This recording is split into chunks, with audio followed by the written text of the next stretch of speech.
Hi, welcome to our channel of IGNOU Audiobooks, Indira Gandhi National Open University, School of Gender and Development Studies, SOGDS, Certificate Program, Certificate in Gender Agriculture and Sustainable Development, CGAS, MGS-041 Introduction to Gender, Agriculture and Sustainable Development, Block-1 Introduction to Gender, Unit-1A Gender Basic Concepts. 1.1 Introduction. This unit introduces you to the basic concepts associated with the program. Wide ranges of concepts are discussed in this unit to familiarize you with those concepts and be used frequently in the subsequent units in courses of this program. 1.2 Objectives. After studying this unit, you should be able to define the basic concepts concerning gender, agriculture and sustainable development, explain the differences among the fundamental concepts, and analyze the trends in the evolution of gender, agriculture and sustainable development. 1.3 Power. Power can be defined as the degree of control exercised by certain people, institutions, organizations over material, human, intellectual and financial resources. The control of these resources becomes the source of power. It is dynamic and relational and exercised in the social, economic and political relation between individuals and groups. It is also distributed unequally, where some individuals or groups have greater control over the resources and others having little or no control. The access to and control over resources determines the extent of power one exercises. Different degrees of power are sustained and perpetuated through social stratification like gender, class, caste, etc. Power can be understood as operating in a number of different ways. Power over. This power involves an either-or relationship of domination, subordination. Ultimately, it is based on socially sanctioned threats of violence and intimidation. It requires constant vigilance to maintain, and it invites active and passive resistance. Power to. This power relates to having decision-making authority, power to solve problems and can be creative and enabling. Power with. This power involves people organizing with a common purpose or common understanding to achieve collective goals. Power within. This power refers to self-confidence, self-awareness and assertiveness. It relates to how individuals can recognize through analyzing their experience how power operates in their lives, and gain the confidence to act to influence and change this. 1.4 Subordination. According to Webster Dictionary, subordination means 1. One who stands in order or rank below another, distinguished from a principal. 2. Inferior in order, nature, dignity, power, importance, or the like. 3. To place in a lower order or class, to make or consider as of less value or importance, as, to subordinate one creature to another. 4. To make subject, to subject or subdue, as, to subordinate the passions to reason. 5. Placed in a lower order, class, or rank, holding a lower or inferior position. Women's subordination refers to social norms, culture and customs which maintain men as primary, superior and paramount and women are secondary and subordinate to men. This excludes and restricts women entering into public domain, taking decisions on their own, occupying positions and so on. Women's Conference in Beijing has said that there is no nation under heaven where women are not subordinated. Thus women's subordination is a global phenomenon which is considered as the result of the manifestation of the patriarchy. 1.5 Empowerment. Merriam-Webster Dictionary defines empowerment as to give official authority or legal power to the powerless, to promote the self-actualization. It is providing opportunity to the people to come out of their subordination, deprivation and seek their entitlement.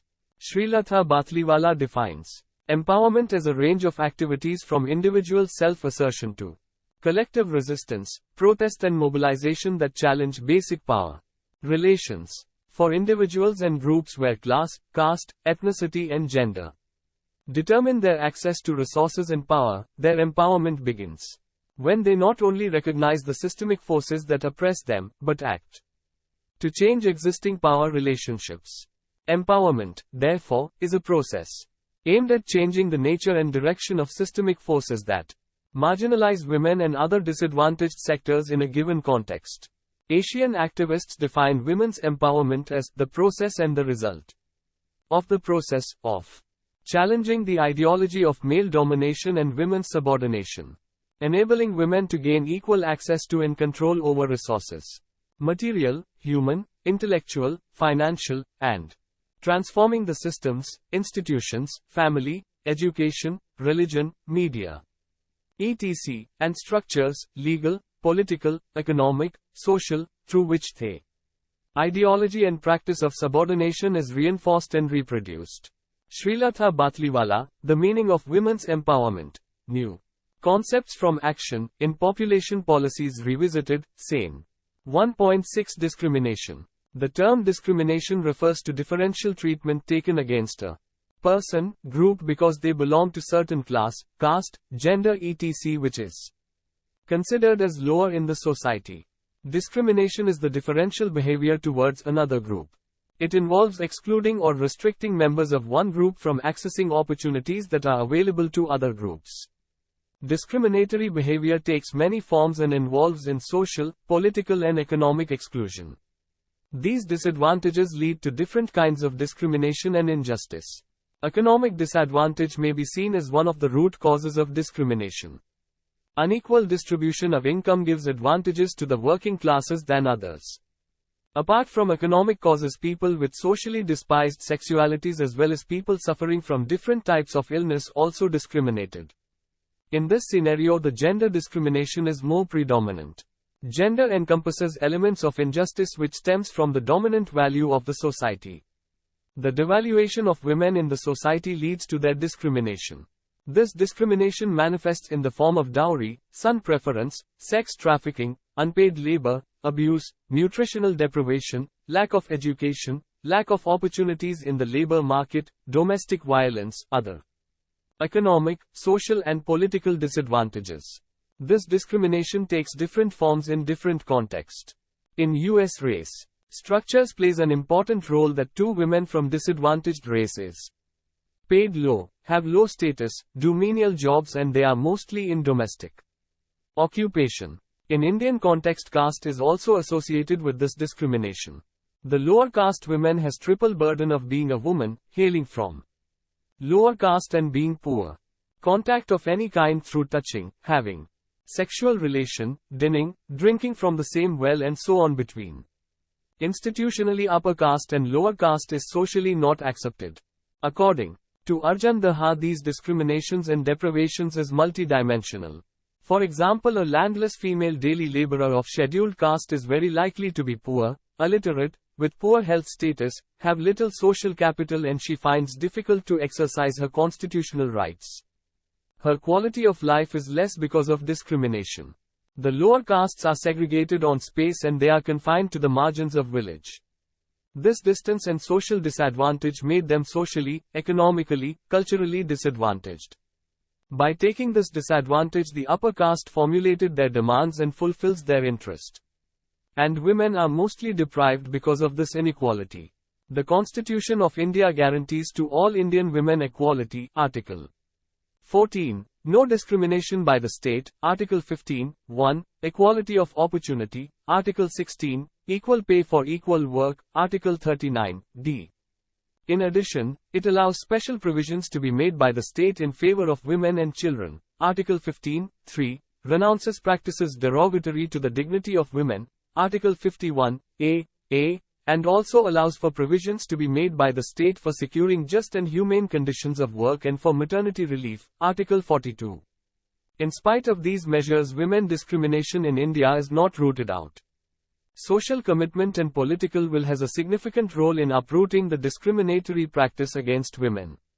1.7 Entitlement. Entitlement means the appropriate rights and claims.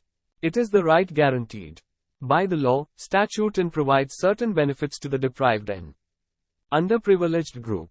In the context of gender, women do not have access and control over tangible and intangible resources and their equal rights with men are deprived because of patriarchal norms. The low status of women is thus an effect of the entitlement failure. family, other social institution confines the capacity of women, restricts their independent activity and making them to consider the needs of others above their own. Therefore, to seek gender justice, entitlement is the primary requirement. Entitlement in economics is often associated with the right to property. Many believe that empowerment of women can happen if they have access and control over resources and properties. Looking from this perspective, it can be said that resources and properties are still male domain and women don't have their claim towards it access and control. Women also lack inheritance to property rights. In view of this, the Commission on Status of Women in India 1975 has given many recommendations regarding the entitlement of women. Some of them are: legal recognition should be given to the economic value of the contribution made by the wife through household work for purposes of determining ownership of matrimonial property, instead of continuing the archaic test of actual financial contribution. On divorce or separation, the wife should be entitled to at least 1/3 of the assets acquired at the time of and during the marriage. Sections 15 and 16 of the Indian Succession Act 1925 to be amended, removing mandatory linkage of wife's domicile with that of the husband. Equal distribution of not only separate or self-acquired properties of the deceased male, but also of undivided interests in co-pecuniary property. In order to ensure the entitlement of women, legal reforms are mandatory. Even when law is there is to ensure the rights of women, social conventions and practices restricts women from exercising their rights. Attitudinal change has to be brought in the society. Social reform movement is necessary for creating awareness and changing the mindset of the people. Dr. Sarala Gopalan, former Secretary to Government of India, has given following recommendations to ensure women's entitlement. Increase awareness of laws through education institutions, general awareness and legal awareness programs. Sensitize judiciary, administrators and legislators about implementation of laws in letter and spirit. Consider long-pending recommendations for amendments of legal provisions on inheritance. Introduce compulsory registration of marriages and strengthen the administrative machinery for the purpose. 1.8 Needs and Rights. Needs. From 1970 onwards, low status and condition of women was brought into focus. To improve their status and conditions, gender planning is an important tool. The gender planning concerns the fact that women and men not only play different roles in the society but also their strategic and practical needs are different. When identifying interest, it is useful to differentiate between women interests, strategic gender interest and practical gender interest following the threefold conceptualization made by Maxine Molyneux. Caroline O.N. Moser, Gender Planning and Development, Theory, Practice and Training, Rutledge, London, 1999. After identifying different interests of women, this can be translated into planning needs and their concerns may be satisfied. The further concerning women's needs divided into strategic gender needs and practical gender needs. For example, the strategic needs more concern about the equality in the society. On the other hand, practical gender needs talks about day-to-day survival like getting drinking water, fuel, fodder etc. Strategic gender needs, SGN, are the needs women identify because of their subordinate position to men in the society. SGN vary according to particular context. They relate to gender division of labor, power and control and may include such issues as legal rights, domestic violence, equal wages and women's control over their bodies. Meeting SGN helps women to achieve greater equality. It also changes existing roles and therefore challenges women's subordinate position.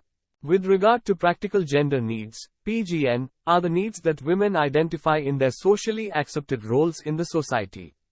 PGN don't challenge the gender division of labor or women's subordinate position in society, although rising out of them. PGN are a response to immediate perceived necessity, identified within a specific context. They are practical in nature and often concern with inadequacies in living conditions such as water provision, health care and employment. Rights. The term women's rights refer to freedoms and entitlements of women and girls of all ages. These rights may or may not be institutionalized, ignored or suppressed by law, local custom, and behavior in a particular society. These Liberties are grouped together and differentiated from broader notions of human rights because they often differ from the freedoms inherently possessed by or recognized for men and boys, and because activists for this issue claim an inherent historical and traditional bias against the exercise of rights by women and girls. Issues commonly associated with notions of women's rights include, though are not limited to, the right to bodily integrity and autonomy, to vote, suffrage, to hold public office, to work, to fair wages or equal pay, to own property, to education, to serve in the military or be conscripted, to enter into legal contracts, and to have marital, parental and religious rights. Women and their supporters have campaigned and in some places continue to campaign for the same rights as men's. 1.9 Women in Development, WID. The WID approach aims to integrate women into the existing development process by targeting them, often in women-specific activities. Women are usually passive recipients in WID projects, which often emphasize making women more efficient producers and increasing their income.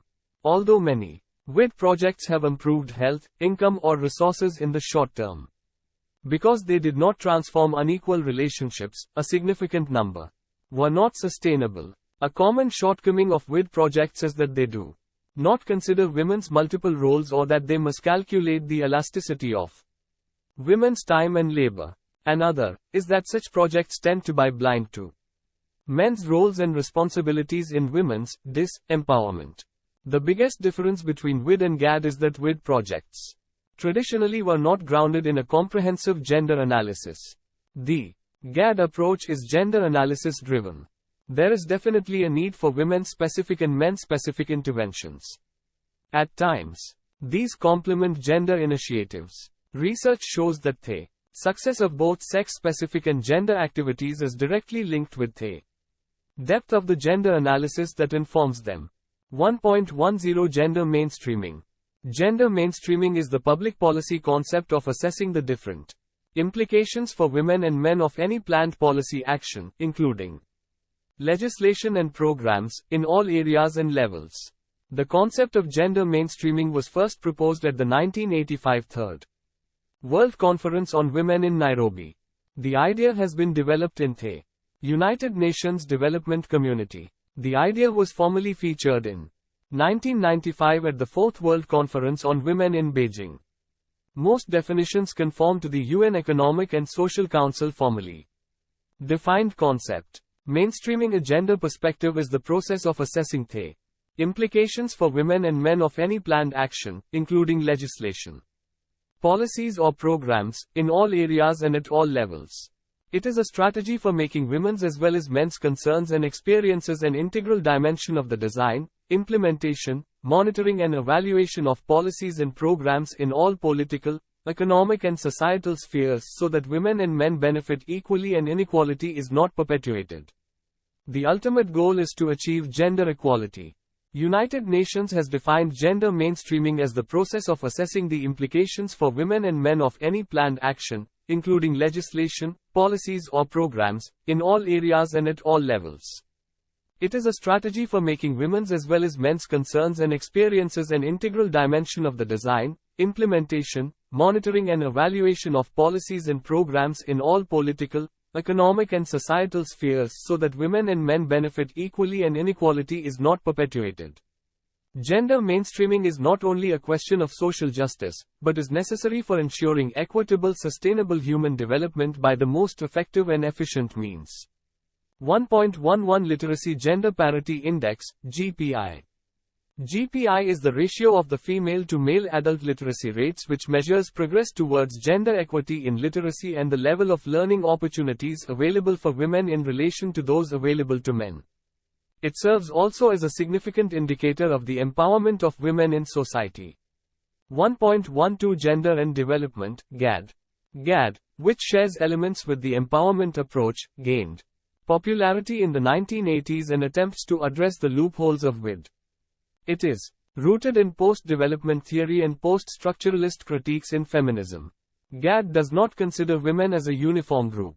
It maintains that women's situation should be seen in the context of the socioeconomic, racial and other factors that shape a particular society. It points to the importance of understanding the relationship between women and men and how society influences their respective roles. Development to be meaningful will have to take all these factors into consideration. This approach rejects the dichotomy between the public and the private. It focuses attention on the oppression of women in the family, within the private sphere of the household.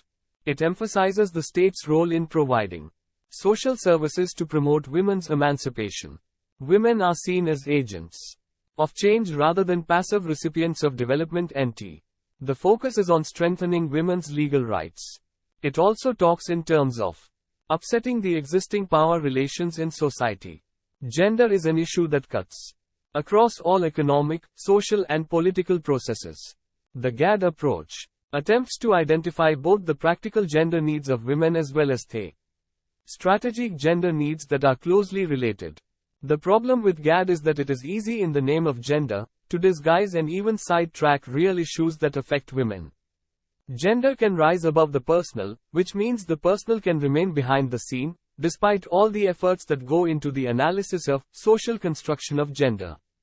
Most often, however, GAD is seen as just a new label for the same old women's programs which do not address power relations in society or women's oppression. Though it is popular among funding agencies and NGOs and has the potential to be different, it has become institutionalized like with 1.13 Gender planning.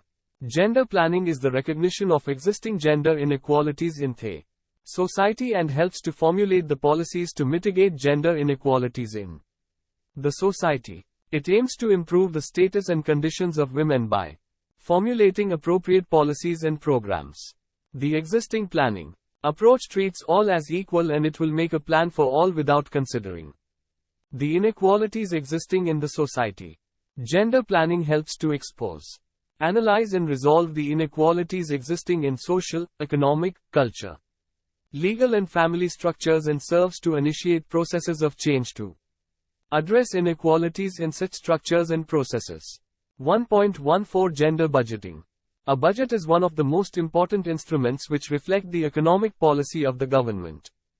It can also be a powerful tool in transforming the economy at different levels of state, district or grassroots level of village panchayats. It reflects the choices that the government chooses in order to achieve the economic and developmental goals. Of late, gender budgeting has emerged as a new process. This ensures the care for women's needs and priorities in the total budget. This has become an effective mechanism to bring about gender equity. A gender-responsive budget is a budget that acknowledges the gender patterns in the society and allocates money to implement policies and programs that changes these patterns in a way that moves towards a more gender-equal society. Gender budget initiatives are exercises that aim to move the country in the direction of a gender-responsive budget. 1.15 Gender auditing. Gender auditing is the analysis of the system and process of finance of any government. Gender auditing implies auditing the income and expenditure of governments from a gender perspective and also analyzing the development process, including the process of legislation, guidelines, taxes and social development projects. It understands that policies have a differential impact on men and women by recognizing the roles and responsibilities of men in the society form the basis for gender auditing. Gender auditing is the one aspect of social auditing. 1.16 Gender-Related Development Index, GDI, and Gender Empowerment Measures, GEM. Inter-district, interstate and cross-country comparisons of women's empowerment are obtained from Gender-Related Development Index, GDI. GDI owes its origin to its precursor, the HDI, Human Development Index, three main components of which are per capita income, educational attainment and life expectancy, which is a proxy for health attainment. Gender disparities are measured keeping these three indicators into consideration. An additional measure, Gender Empowerment Measure, GEM, has been formulated to take into account aspects relating to economic participation and decision-making by women. The indicators used in GEM are share in income, share in parliamentary seats and an index that includes share in administrative and managerial jobs and share in professional and technical posts. It was in 1995 that the UNDP brought out the Gender-Related Development Index as a method for assessing gender inequality. The variables used in GDI are similar to those used for the Human Development Index, these being education, health and income. While the HDI measures average achievement, the GDI adjusts the average achievement to reflect the inequalities between men and women in the following dimensions. A long and healthy life, as measured by life expectancy at birth. Knowledge as measured by the adult literacy rate and the combined primary, tertiary and gross enrollment ratio. A decent standard of living, as measured by estimated earned income. PPP US dollar. Focusing on women's opportunities rather than their capabilities, the GEM captures gender inequality in three key areas. Political participation and decision-making power, as measured by women's and men's percentage share of parliamentary seats. Economic participation and decision-making power, as measured by two indicators, women's and men's percentage shares of positions as legislators, senior officials and managers, and women's and men's percentage share of professional and technical positions. Power over economic resources, as measured by women's and men's estimated earned income, PPP US dollar. Check your progress exercise 2. 1. What is the major difference between WID and GAD? 1.17 Gender blind approach. Gender blind approach does not consider these differences existing between men and women, rather it views men and women belong to the same category. Gender blindness refers to a failure to identify or acknowledge difference on the basis of gender where it is significant. This approach does not recognize gender as an essential factor that determines the choices for men and women separately in the society. Persons or institutions or policies based on this approach consider both men and women as a homogeneous category and they become blind towards their differential needs.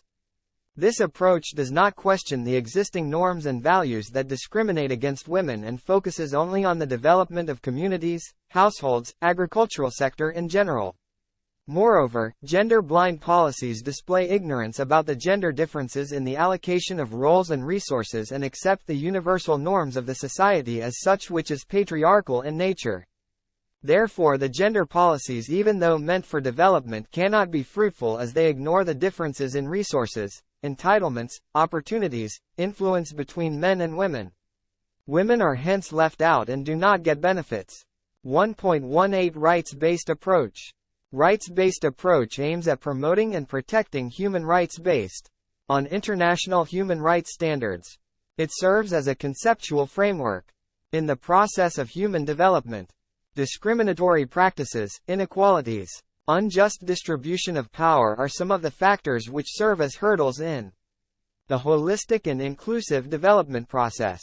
A rights-based approach seeks to analyze these problems which impede progress of development. Under a human rights-based approach, the plans, policies and processes of development are anchored in a system of rights and corresponding obligations are established by international law.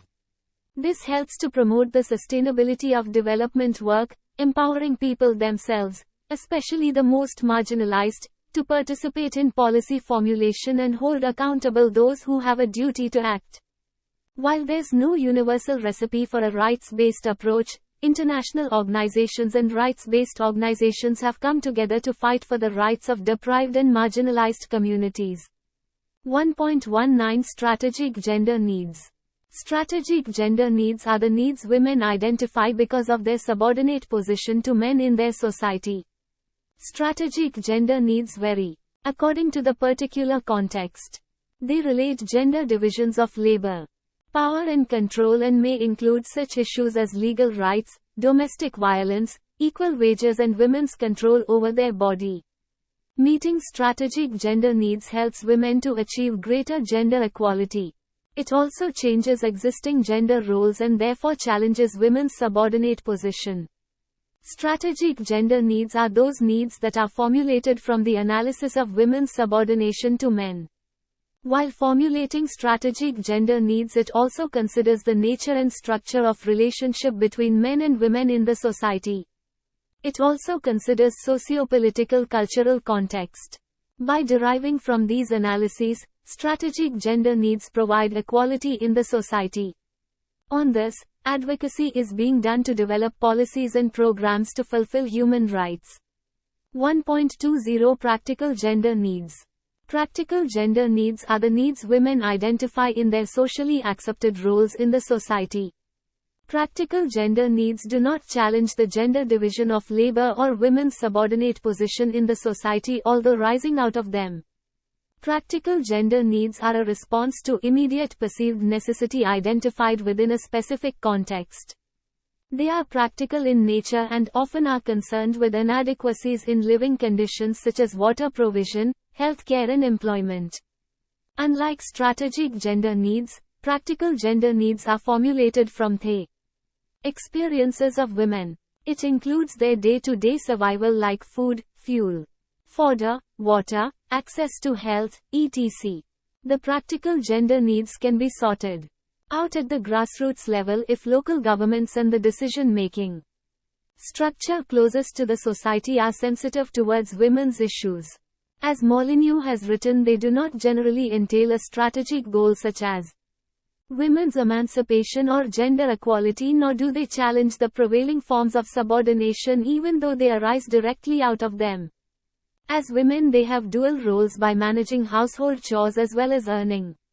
When the planners make policies to meet practical gender needs, they have to consider both women's needs with reference to the domestic as well as income-earning activities and also requirements of the community like access to health and sanitation, access to education, proper connectivity to basic services, opportunities to participate in community life.